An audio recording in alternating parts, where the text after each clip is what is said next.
Hi guys, आप लोग कैसे हैं। मैं मोहम्मद मिकाइल अंसारी और आप लोगों का मेरे इस यूट्यूब चैनल स्टडी मित्र मिकाइल में वेलकम है। दोस्तों, जैसा कि हम लोग शुरू किए हैं how to translate into English, ठीक है, पूरा रोज बोलते हैं दोस्तों। और इसका चैप्टर 1 से शुरू करके हम लोग चैप्टर 30 पे पहुंच गए और इसमें हम लोग कंपैरिजन देखे दोस्तों। और ये स्ट्रक्चर जो है 22 इस चैप्टर का लास्ट स्ट्रक्चर है। ये बहुत ही इंपॉर्टेंट स्ट्रक्चर है और कुछ इसमें इंपॉर्टेंट टर्म भी है जिसे हम लोग क्लियर करेंगे, ठीक है दोस्तों। तो वीडियो को तो लास्ट तक देखे ही। और इसमें लास्ट स्ट्रक्चर 22 ये है। इसके बाद एक हम लोग वीडियो इसमें ही इंक्लूड करके बनाएंगे, वो होगा डिग्री ऑफ एडजेक्टिव की। कैसे हम लोग पॉजिटिव डिग्री क्या, एडजेक्टिव क्या होता है, कंपैरेटिव डिग्री एडजेक्टिव क्या होता है, सुपरलेटिव डिग्री एडजेक्टिव क्या होता है, उसको थोड़ा सा एक्सप्लेन करके नेक्स्ट वीडियो में हम लोग देखेंगे। तो पहले इस वीडियो में हम लोग आज सीखेंगे जो क्या है इसका टॉपिक ये है दोस्तों, जब कोई कंडीशन, अवस्था, सिचुएशन ग्रेजुअल इंक्रीज कर रहा हो, ठीक है, चाहे घट रहा हो चाहे बढ़ रहा हो। ग्रेजुअल मतलब लगातार, नेचुरल मतलब प्राकृतिक रूप से, धीरे धीरे एक फ्लो में।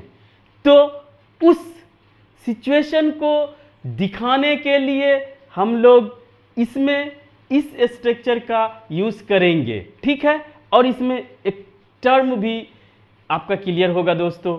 तो लास्ट तक इस वीडियो को ज़रूर देखें, बहुत बड़ा वीडियो नहीं होगा, ठीक है। तो क्या है, सबसे पहले पैटर्न के अकॉर्डिंग हम लोग हिंदी वाक्य देखते हैं और समझने की कोशिश करते हैं।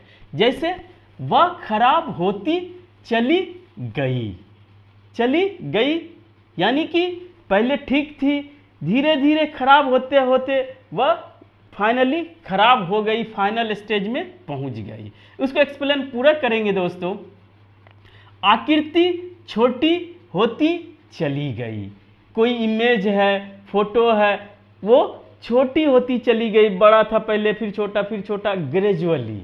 ये याद रखें दोस्तों, एब्रप्टली नहीं, अचानक कुछ नहीं, धीरे धीरे एक मोशन में, ठीक है। आसमान लाल होता चला गया, ठीक है, वे कमजोर होते जा रहे हैं, ठीक है। इस तरह का अगर सिचुएशन रहे कि कोई एक्शन या कोई कंडीशन शुरू हो चुका है, बिगिनिंग उसका हो चुका है, और या तो दो कंडीशन हो सकता है, या तो वो धीरे धीरे चाहे अच्छाई की ओर बढ़ रहा हो चाहे खराबी की ओर बढ़ रहा हो। कैसे? Gradually, naturally. और एक ऐसा स्टेज या वक्त आएगा जहां पर वो फाइनली चेंज हो जाएगा। तो ये दो कंडीशंस को दिखाने के लिए इस स्ट्रक्चर का यूज करेंगे। तो दोस्तों, इस स्ट्रक्चर को पहले हम लोग डिस्कस कर लेते हैं, फिर आसान हो जाएगा। तो ये स्ट्रक्चर क्या है? सब्जेक्ट तो हमारा रहेगा ही, इसमें जिस वर्ब का यूज किया जाएगा उसे इनक्वेटिव वर्ब कहेंगे। उसे भी यहां देखेंगे दोस्तों, एक्सप्लेन करेंगे। इनक्वेटिव वर्ब कहा जाता है, एक नाम दिया है, वर्ब कौन कौन सा है वो भी देख लेंगे। उसके बाद दोस्तों कंपैरेटिव एडजेक्टिव हम लोग लगाएंगे, एंड लगा के, दो भी लगा सकते हैं, एक में भी काम चल जाएगा, या अभी सिर्फ पॉजिटिव एडजेक्टिव भी लगा के काम चला लेता है। क्लियर? इतना समझ गए कि दो भी हो सकता है कंपैरेटिव, एक भी हो सकता है, या पॉजिटिव एडजेक्टिव भी यूज किया जाता है। किसके बाद? ये हमारा इनक्वेटिव वर्ब के बाद, जो क्या दिखाता है कि कोई काम शुरू हो गया है, कोई एक्शन या कंडीशन, सिचुएशन शुरू हो गया है और वो बढ़ रहा है, या तो वो कंटिन्यूअस है, यानी कंटिन्यू है या फाइनल स्टेज पहुंच गया है, दो ही कंडीशंस हो सकता है। उसके लिए हम लोग कौन कौन सा वर्ड यूज करते हैं कोएक्टिव, इन कोएक्टिव वर्ब में हम लोग जो यूज करते हैं दोस्तों, पहला गेट, दूसरा बिकम। इसमें बिकम नहीं लिया, अगर आप बुक भी देखेंगे तो आपको पता चलेगा बिकम नहीं लिया है। लेकिन दोस्तों दो सिचुएशंस के लिए दो वर्ब्स अलग अलग यूज किया जाता है, ठीक है। दूसरा, तीसरा दोस्तों ग्रो और फोर्थ टर्न, ये तीनों को यहां यूज किया गया है। इटीसी और हो सकता है और देखा जाएगा, लेकिन यहां पर इतना ही यूज किया गया, बिकम यूज नहीं किया गया है। तो एक बार इन कोएक्टिव वर्ब कहां यूज होता है, क्या होता है, यही सब होता है, यूज कहां होता है, फिर से एक बार आप सुन लीजिए दोस्तों। वो इन कोएक्टिव वर्ब ये है जब कोई सिचुएशन हो या कंडीशन हो, उसका स्टेट बताने के लिए, स्टेट मतलब अवस्था बताने के लिए। तो दो कंडीशंस हो सकता है, कोई शुरू हो गया है या तो वो जारी रहेगा, कंटिन्यूअस चलेगा, या तो दोस्तों वो फिनिश हो गया होगा, यानी कि या तो कंटिन्यूअस की बात करेंगे या उसका फिनिश होने के बाद बात करेंगे। तो यहां पर देख ले कि गेट जनरली कंटिन्यूअस टेंस में यूज किया जाता है, यानी कोई एक्शन बीच में है, पूरा नहीं हुआ, फिनिश नहीं हुआ है, और इसके जगह पे कंटिन्यूअस में ग्रो भी यूज कर सकते हैं और टर्न। जनरली ग्रो ज़्यादा अच्छा लगेगा, ग्रोइंग, गेटिंग के जगह ग्रोइंग आप यूज कर सकते हैं। अब आइए कि जब फाइनल स्टेज पहुंच जाएगा, पूरी तरह से वो टर्न हो जाएगा, वहां फाइनल स्टेज पहुंच जाएगा, तो वहां पर दोस्तों बिकम, बिकम का सेकंड फॉर्म बिकेम ए हो जाता है, वो आप यूज करेंगे गेटिंग कंटिन्यूअस में, फर्स्ट कंडीशन में। दूसरा, अगर वो फिनिश हो गया है तो गेट यूज करेंगे, और गेट के जगह पर आप टर्न यूज कर सकते हैं, और इसी के जगह पे आप गेट भी यूज कर सकते हैं। तो गेट के जगह पे आप ग्रो यूज करें, टर्न, बिकम के जगह पे टर्न यूज करें, कभी ये दोनों भी यूज कर सकते हैं। अगर इतना समझ गए तो आप आसानी से इस तरह के सिचुएशन, कंडीशन को आप आसानी से हैंडल कर लेंगे, समझ लेंगे, समझा भी लेंगे, और आप सीख भी जाएंगे। और ज़्यादा से ज़्यादा ये है कि आप इसे कहीं सिचुएशन और कंडीशन के अकॉर्डिंग यूज़ भी कर लेंगे, ये सबसे इम्पोर्टेंट है, ठीक है दोस्तों।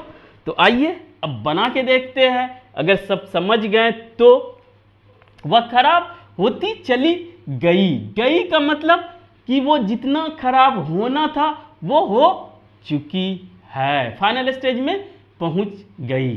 तो क्या लगा सकते हैं, शी फाइनल स्टेज के लिए become, she became, became worse and worse, लेकिन यहां पे ग्रो यूज किया है। आप बोले कि दोनों के लिए यूज कर सकते, she grew, grow, grow, grow यहां है, उसका second form, grown third form, और यहां पर वर्स, वर्स मतलब बैड का सेकंड फॉर्म है दोस्तों, ये पहले भी कर चुके हैं वर्स। तो यहां पर शी ग्रीव वर्स, इतना से भी काम चल जाएगा।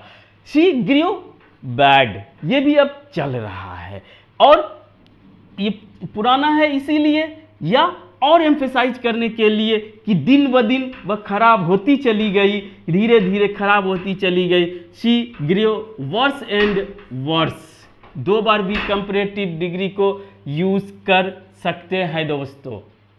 अब दूसरा, आकृति छोटी होती चली गई, ये भी फाइनल स्टेज पहुंच गया है, तो वहां पर भी दोस्तों the image grew smaller and smaller, दो बार या एक बार ग्रीव स्मॉलर या ग्रीव स्मॉल, बस छोटी हो गई हो चल जाएगा। आसमान लाल होता चला गया। ये भी final stage. The sky turned second form में है, अब बिकम यूज कर सकते हैं। The sky became raider and raider, final stage का ही तीनों था दोस्तों। अब आइए जो कि हो रहा है, हो रही है उसके लिए, तो उसके लिए वे कमजोर होते जा रहे हैं। अगर यहाँ पे एक से ज्यादा की सेंस ले रहे हैं तो दे आर हो जाएगा दोस्तों। दे आर गेटिंग वीक, इतना से काम चल जाएगा। या they are getting weaker and weaker. अब सब कुछ बता दिए। अब जैसे अंधेरा हो रहा है, इट इज गेटिंग डार्क, या it is getting darker and darker, ये ज्यादा हो रहा है, इसीलिए इट इज गेटिंग डार्क से भी काम चल जाता है दोस्तों। तो और इसके जगह पे आप ग्रोइंग, टर्निंग यूज कर सकते हैं, लेकिन बिकमिंग यूज नहीं कर सकते हैं। वो कहाँ यूज करेंगे? जो फाइनल हो जाएगा। जैसे कि कोई बूढ़ी है, धीरे धीरे हम लोग बड़े होंगे, बूढ़े होंगे या बूढ़ी, तो ही बिकेम ओल्ड, या he became older and older, वो बूढ़े हो गए, यानी कि वहां फाइनल स्टेज पहुंच गए। तो दोस्तों इस तरह से हम लोगों ने आज इनक्वेटिव वर्ब को एक्सप्लेन किया और कैसे यूज करें वो देखे। इसमें कुछ एग्जाम्पल्स भी दिए हुए, चाहे तो आप उसे बना सकते हैं या अपने मन से सिचुएशन और कंडीशंस को क्रिएट करके मेंटली आप फॉर्म करके आप उसे भी बना सकते हैं, इंग्लिश में ट्रांसलेट कर सकते हैं, तो वो आपके लिए बहुत ही बेहतर होगा। तो दोस्तों आज बस इतना ही। अगर ये वीडियो आपको अच्छा लगा और आप इससे कुछ सीखे हो तो प्लीज़ इसे लाइक करें, सब्सक्राइब करें और अपने दोस्तों, रिलेटिव्स जो भी है अपनों के बीच, परायों के बीच शेयर जरूर करें दोस्तों। Thank you for watching, have a nice day.